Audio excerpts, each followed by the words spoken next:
Screen Space Ambient Occlusion, or SSAO for short, is probably an effect that you've seen if you have played a video game at any point in the last 20 years, but it might be an effect that you haven't consciously really noticed. When done well, it can be a good way of adding a feeling of a little bit of extra depth to a scene, and when done poorly, it can make your game feel like one of those overbearing PS3, Xbox 360 generation games. Hello, all the crazy people out there. My name is Michael. I like wizards and dragons and making games, and over the course of the next two videos, we are going to go ahead and implement an SSAO shader in GameMaker. So what exactly are we going to be looking at? So if I turn the effect on, we can see that in this little sample scene with a little pirate ship inexplicably built inside a tiny pond, don't know why you would have done that.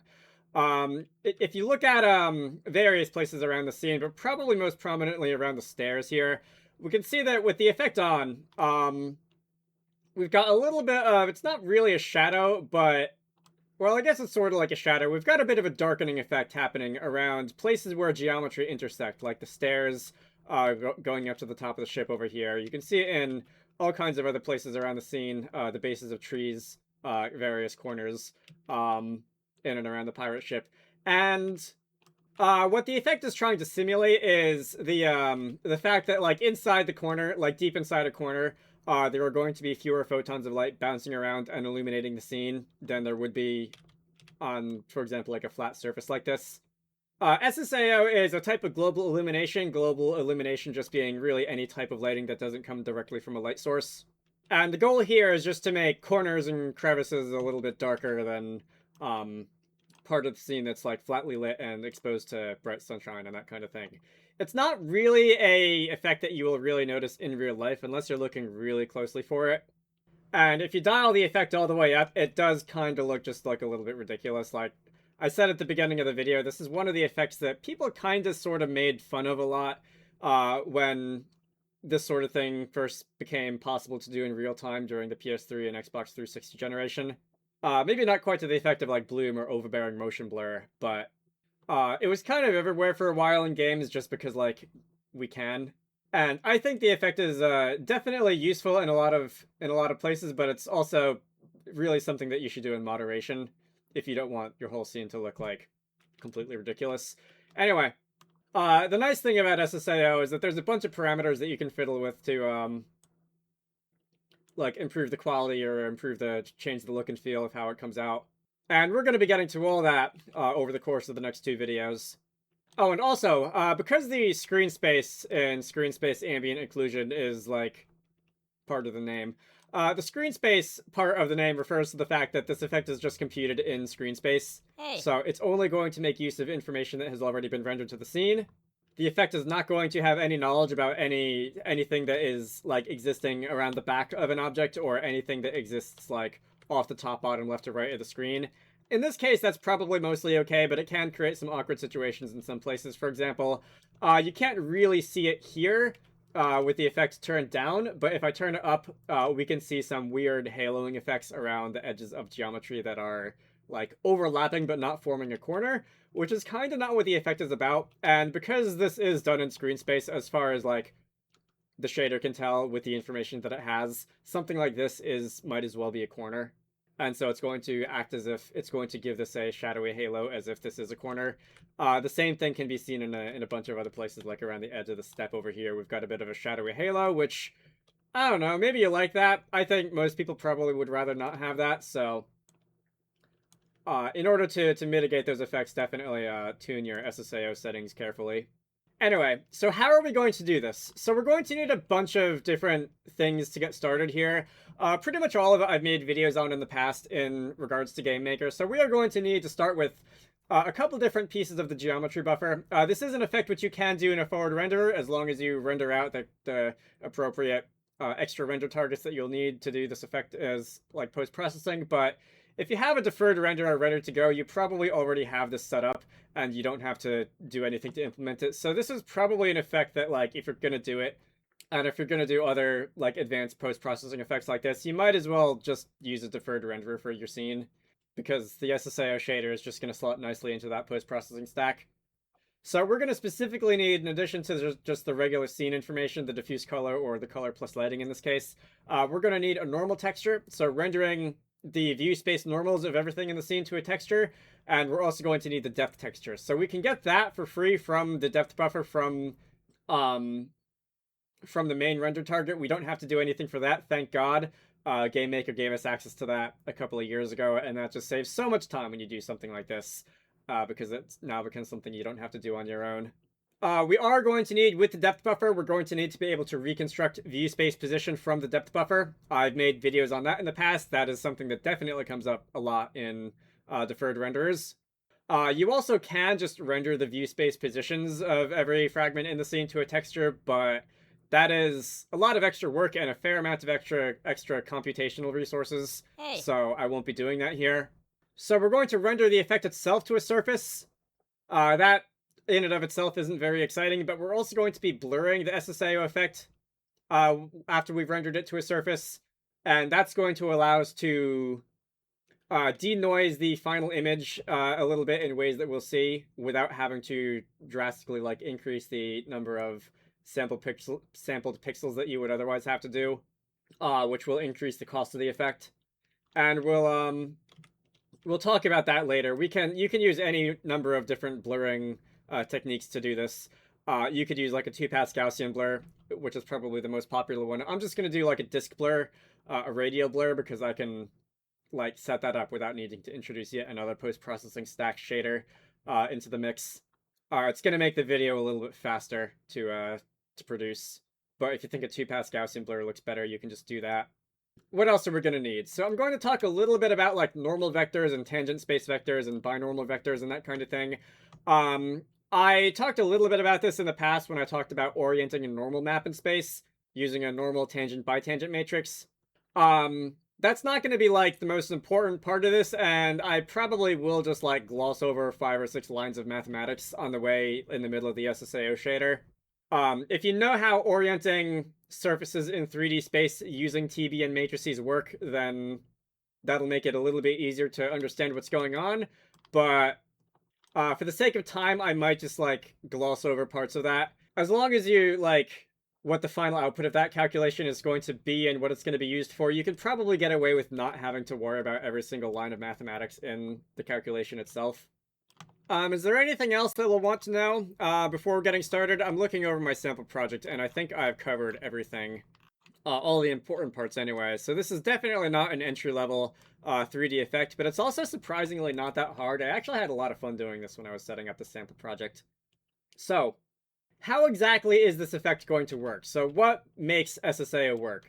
So, by the way, I got most of my information about this from David Lettier's 3D Shaders for Beginners blog. I'll have that linked in the description as well if you want to go and read it. He's got a bunch of other articles on different shaders, which you might also like. Now, I bring this up because I'm also going to just borrow one of his visualizations for exactly how this effect is going to work, because I lack the 3D animation skills to do one myself.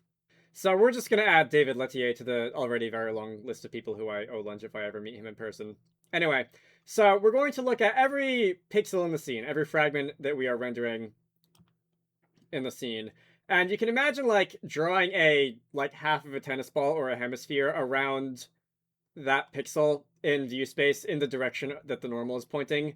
And we're going to sample from a bunch of random points inside that hemisphere or tennis ball, and we're going to count how many of them are in front of whatever is at the front of the depth buffer, and how many of them are behind whatever is in front of them at the depth buffer.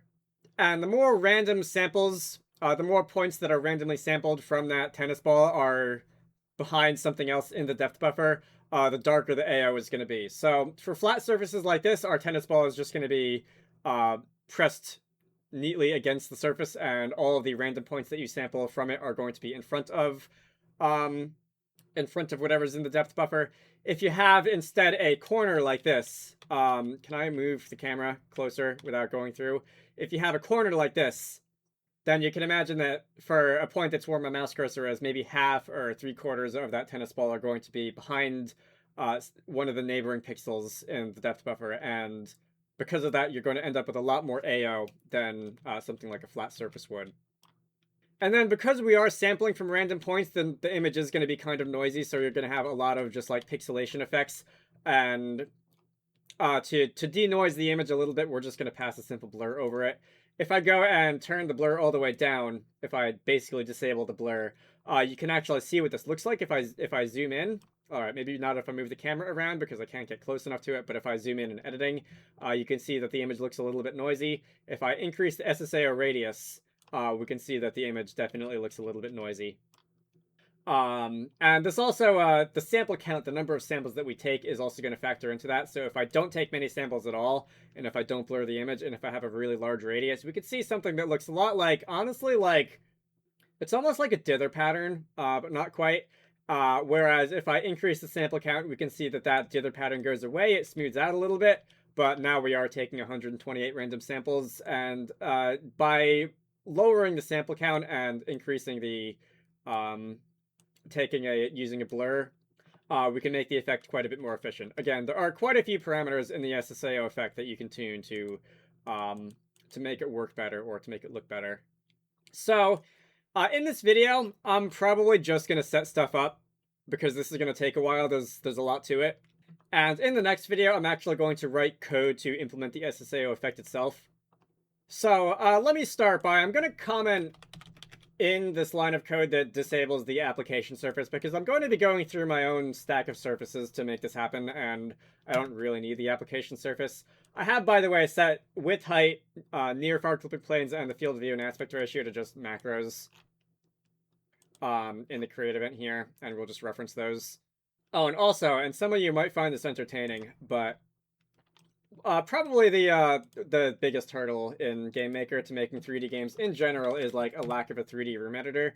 So I have this sample scene, and it's just got a bunch of like default like Kenny pirate ship assets floating around and taking up space. And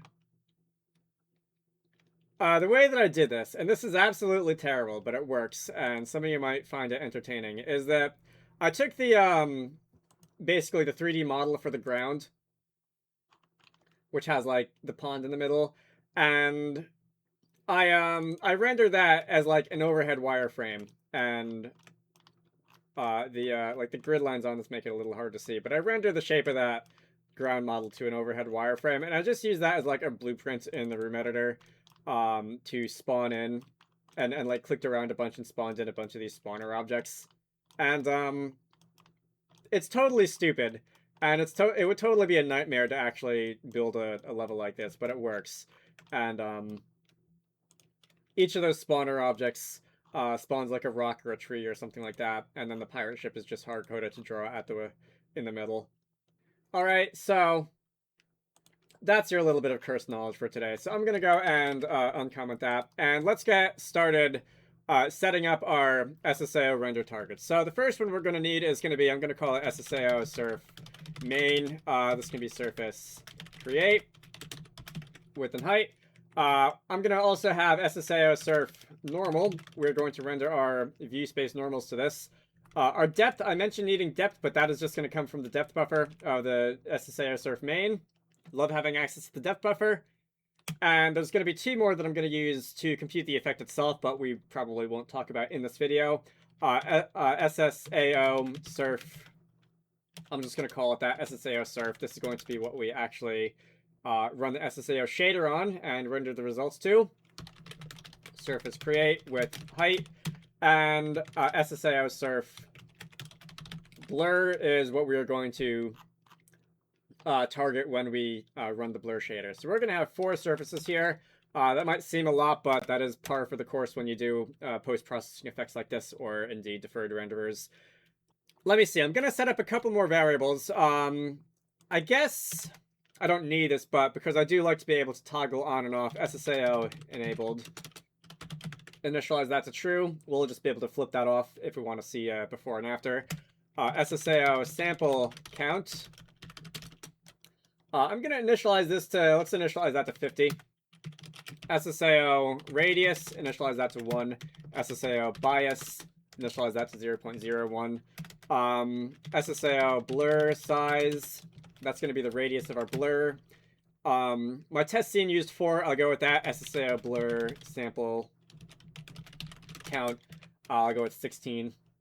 And because we are doing a one-pass radial blur, this is going to be 16 samples. It's not going to be 16 samples on the X and 16 samples on the Y-axis.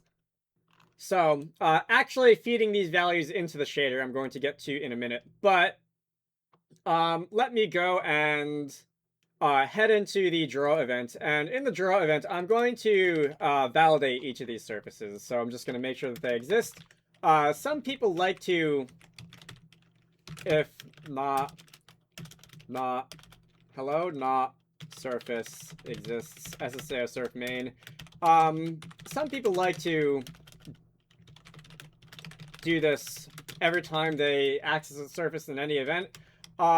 Theoretically, surfaces in GameMaker can just like evaporate at any moment if the player minimizes the window or tabs out of a full screen game or something like that.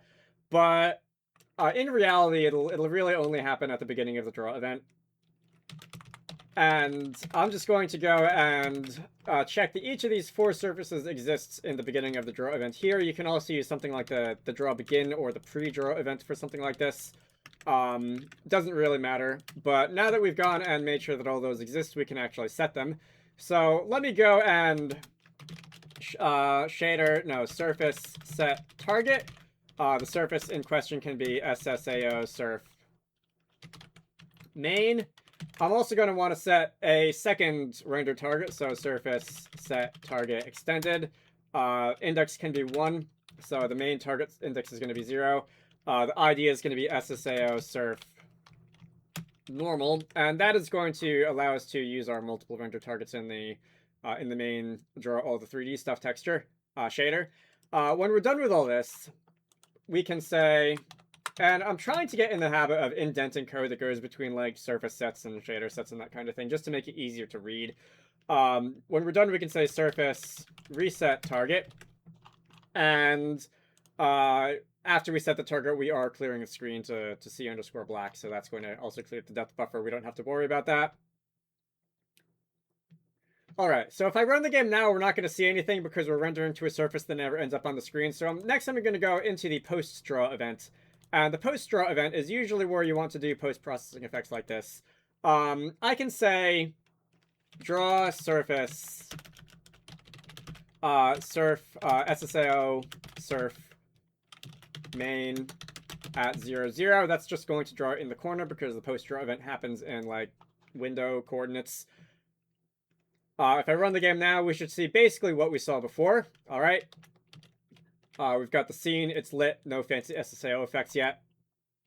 And I'm going to go into now the SHT 3D stuff shader, and I'm going to actually make use of our extended render target. So right now, GL_frag color is being set as our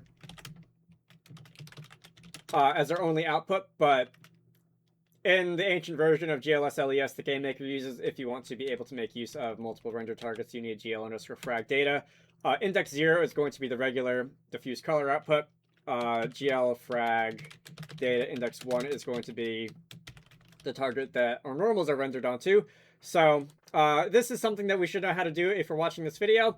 To render the normal, I'm going to normalize it because you don't know if it's going to have a magnitude of 1 when it comes out as a varying.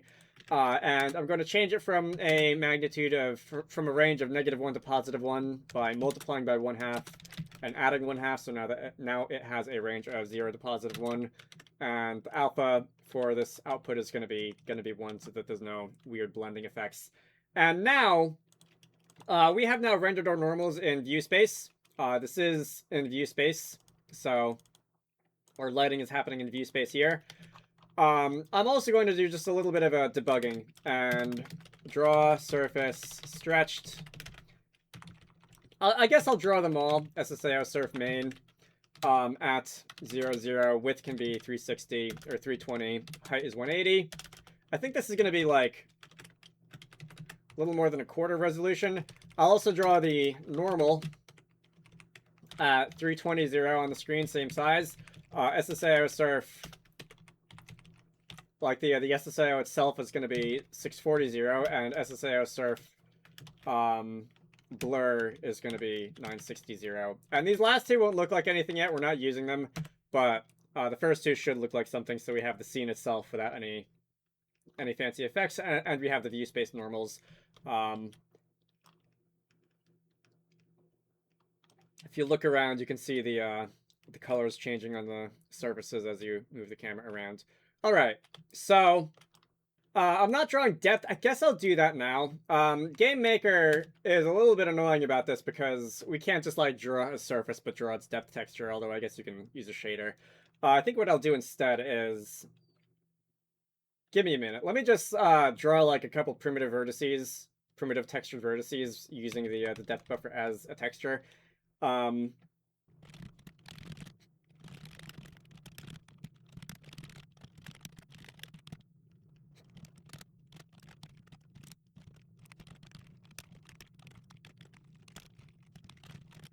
This should give us a visualization of the depth. The depth is not going to be linear. It should be scaled so that I'll have to get like really close to something before you can see it. Yeah, it's not the most interesting. You can see that the depth, the nonlinear depth buffer is working. If I put my face really close to something, it'll be a little darker. But in scaled depth terms, it's not going to be that exciting. Anyway, we're going to move on from that. The depth buffer works. I don't have to worry about it. I think, how long has this video been going? It's going to be going on for probably 20 minutes or so at this point. I'm going to go and create myself a new shader, and I'm going to set up the stuff, SHD, SSAO. I'm going to set up the stuff that I need for the SSAO shader, but I'm not going to, really implement the effect itself. That's going to be the next video. So, a lot of this should look familiar, if you've done deferred rendering in the past. Again, I think I've said that before. First, I'm going to need 2 additional samplers. We're going to need uniform sampler 2D, samp underscore depth, and we're going to need uniform sampler 2D, samp underscore normal. We're not actually going to use the GM underscore base texture for this, so if you wanted to just, like, draw the normal texture as, like, the base texture, I guess you could save a sampler index by doing that, but for the sake of legible code, next, I'm going to want uniform float u underscore z near, uniform float u underscore z far, and uniform vec2 u underscore fov scale. These are going to be used to reconstruct position from depth and from parts of a projection matrix. This should all be something that we've seen before. In fact, I'm just going to copy and paste code from my previous project. Because I've done this several times in videos in the past, and I don't feel the need to do it again. We have a couple functions, linearize depth and get view space position from fragment depth. And also, I realized that it might save me time if I were to define a third function. And this can be, let's call it get vs position from source. And this is going to take just a single UV coordinate as its input, because we're going to have to do this a couple of times in the shader, and writing it out the long way is going to be a little bit boring. I'm also going to, so reconstructing view space position from depth from a depth texture does require a couple different intermediate steps like this. So you have the source depth that you actually sample from the texture. You convert that. That's the scaled depth. So more precision is given to fragments that are closer to the camera than to fragments that are far from the camera. We're going to convert that to linear depth using this function. We're going to convert that to fragment depth, because linear depth is going to occupy a range of 0 to 1, and we want that in a range of the near clipping plane to the far clipping plane, so we can turn that into like an absolute depth. And from there, we can turn that into a world space position, and I'm just going to package that all up in a single function call, because doing it, like writing these 4 lines out every time I do it, is going to get old real fast. So before I run this to see that it works, I'm going to also want to introduce a couple more uniforms. I'm going to want uniform mat for u proj mat, so I'm going to want the projection matrix. This is going to be important later. We'll also say uniform int u SSAO sample count. In my sample project, I prefix some of these with SSAO and some of them without. I'm going to give them all the SSAO prefix for organization purposes. So the sample count, so that's information we want. Uniform float u SSAO radius, uniform float u SSAO bias. I'm going to define a couple of macros here.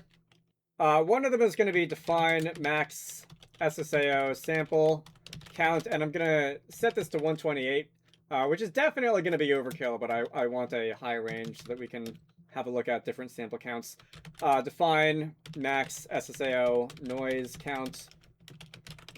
I haven't really talked about this yet. This is just going to be 16. And next I'm going to need 2 uniform arrays. Uniform vec3 u SSAO samples. And the size of this uniform array is going to be max sample count.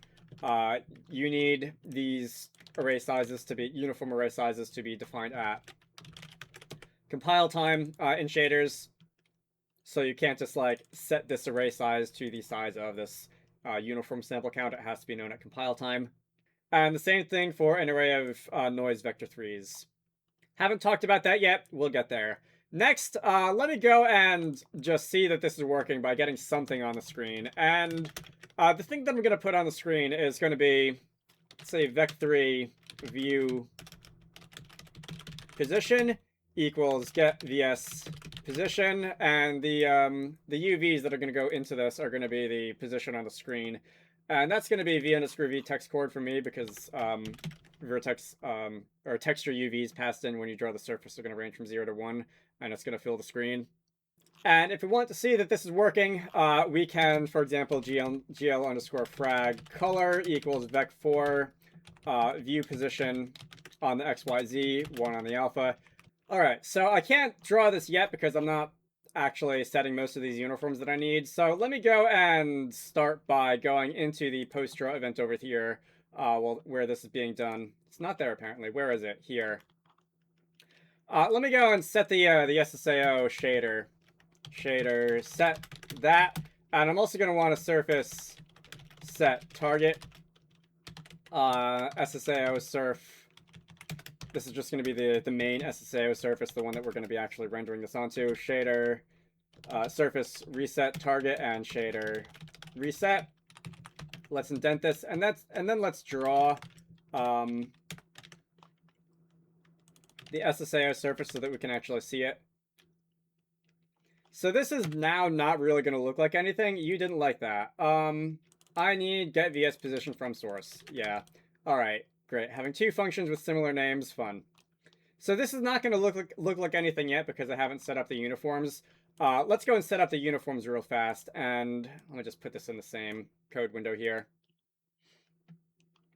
What am I going to need? I'm going to need these 3, and I'm also going to need to set the 2 textures. So we can do this. We can start by saying shader set uniform float. The uniform ID can be shader get uniform SHD SSAO. The name can be znear, and the value can be the near macro. We also want zfar, like this. That's going to be the far macro. And the FOV scale, I unfortunately can never remember what this actually is supposed to be off the top of my head, so I'm just going to go and grab this from my sample project. This is another thing that we've seen a bunch of times at this point, but it's going to be the field of view, the tangent of half the field of view multiplied by the aspect ratio on the x-axis, and the tangent of the negative field of view, half the negative field of view on the y-axis. This is going to need to be capitalized because I did capitalize the macros in this project here instead of lowercasing them. So we've got 60, field of view is 60, and an aspect ratio of the screen size. And lastly, texture set stage. Sampler ID is going to be shader get sampler index SHD SSAO. The name is going to be samp_depth. And the texture ID that goes there is going to be surface get texture depth SSAO surf main. And our last one is going to be samp_normal. We can just say surface get texture SSAO surf normal. And I think that is all the setup we need just to get something on screen. So if I run this now, we can see that got some funny things happening. All right, so this the surface is being drawn twice, which gives us a bit of a crisscross pattern at the top. So if I were to go and like move the camera towards an object, we can see that we can see a vague shape of what we're looking at. Anyway, so this looks funny because the view space positions of everything in the scene are going to have a range of like -1,000 to +1,000 on each axis. And it's going to be clamped between a range of like 0 to 1 when we actually draw the scene. And it might be a little bit more helpful to like divide this by 1,000.0 and then like add how would this map out? What would this look like if I just did this? It's going to be similar. All right, so it's kind of like you can definitely see the world now, although the colors are a bit off center. It's going to so what I'm trying to do is I'm trying to do something like when we like wrote the view space normals to a texture. I think I'm going to want to say something like view space position like +500 divided by 1,000 or something like that. Is that going to look better? Is that going to be a useful visualization? All right, that's kind of like what we're looking for. Completely mess things up on the z-axis, but that's all right. We can see that it's working is the important part. And I think this is all of the things that we need to set up before we can actually get into writing SSAO proper. And that is what I'm going to do in the next video, because this is going to go on for a while yet. You know, this looks weird. I'm not going to do it. I'm just going to leave it like this for now. So, my name is Michael. I like wizards and dragons and making games. If you want to see the code that I've written for this so far, look for the GitHub repository down in the description of this video. I do like to post videos on weird stuff you can do in GameMaker, so if anything like this appeals to you, feel free to subscribe. I have a Patreon, so if you want to contribute to the channel, links to that can be found in all the usual places, and if you wanted to pledge, I definitely would appreciate it. You should all go check out Wizard X and the Lost Hat, which is one of the games that I like to work on when I'm not doing YouTube stuff. Link to the Steam page can be found down below. I hope you all found this useful, and I will see you all later. Special thanks to Zenjamin, Zach Robinson, Squarecrow, Spydeye Games, Pixelated Pope, Paradox, Nykotic, Manta Ray, GameMaker, GameArt Indie, Edward Holt, DJ Gibbles, Brenton, Bokeh Dev, and Argo the Knot for supporting these videos. If you want to join the ranks of these very cool people, head on down to the Patreon page in the video description to join the fun.